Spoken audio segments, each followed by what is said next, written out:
Israel उन्हें रहायशी इलाकन के मथा बमबारी कई आहे। उनमें 450 बचड़ा शहीद थी विया। बचड़न जा कंहिंजूं टंगूं वढियूं पियूं आहिनि, कंहिंजूं ॿाहूं वढियूं पियूं आहिनि, कंहिंजे जिस्म जा टुकड़ा ज़रा ज़रा थी विया आहिनि।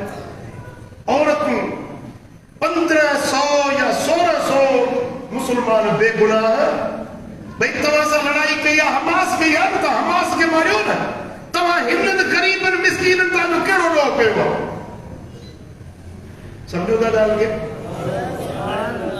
उन्हनि क्लस्टर बम उछलाया आहिनि जेके ममनू आहिनि। फास्फोरस बम, कीमियाई बम उछलाया आहिनि। उन्हनि जी एॾी त गर्मी थींदी आहे जो माण्हू गर्मी में ॻरी वञनि हलिया, सड़ी वञनि हलिया। उहे बम इसराइल उछलाया आहिनि। ऐं दुनिया जो सभ खां वॾो दहशतगर्द अमेरिका आहे। अमेरिका उन जी हिमायत कई आहे। अमेरिका फौजूं मोकिलियूं आहिनि, बर्तानिया फौजूं मोकिलियूं आहिनि।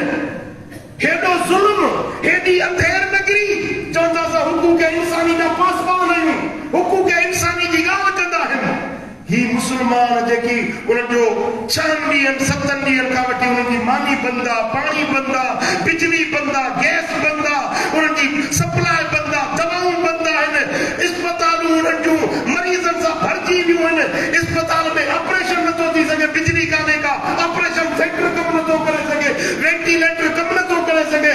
उहे मरीज़ मिस्कीन गज़ा जा इस्पतालूं भरिजी वियूं आहिनि, जेके उन्हनि जी मदद जे लाइ अक़वाम मुतहिदा जेके माण्हू आया आहिनि उन्हनि खे मारियो वियो आहे। ऐं अक़वाम मुतहिदा जेका बणाई वई आहे त ग़रीब मुल्कनि जी मदद कंदी, पर उहा अमेरिका जी नौकरी आहे, अमेरिका जी नौकरियाणी आहे, जेके मुसलमाननि जो को हया नाहे, मुसलमाननि जे लाइ को शर्म नाहे।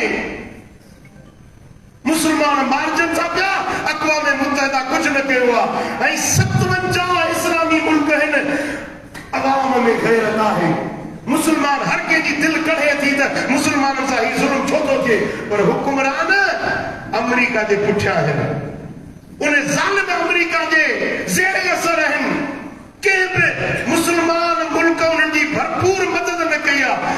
अमेरिका ज़ालिम जो मददगार, चोर जो मददगार, धाड़ेल जो मददगार बणिजी आयो आहे, पर हुन ग़रीब मिस्कीन जी मदद जे लाइ अञा ताईं केरु न आयो। छो? मुसलमाननि जे मथां हक़ न आहे ग़रीबनि जी मदद करणु, मज़लूमनि जी मदद करणु। हेॾी बमबारी थी आहे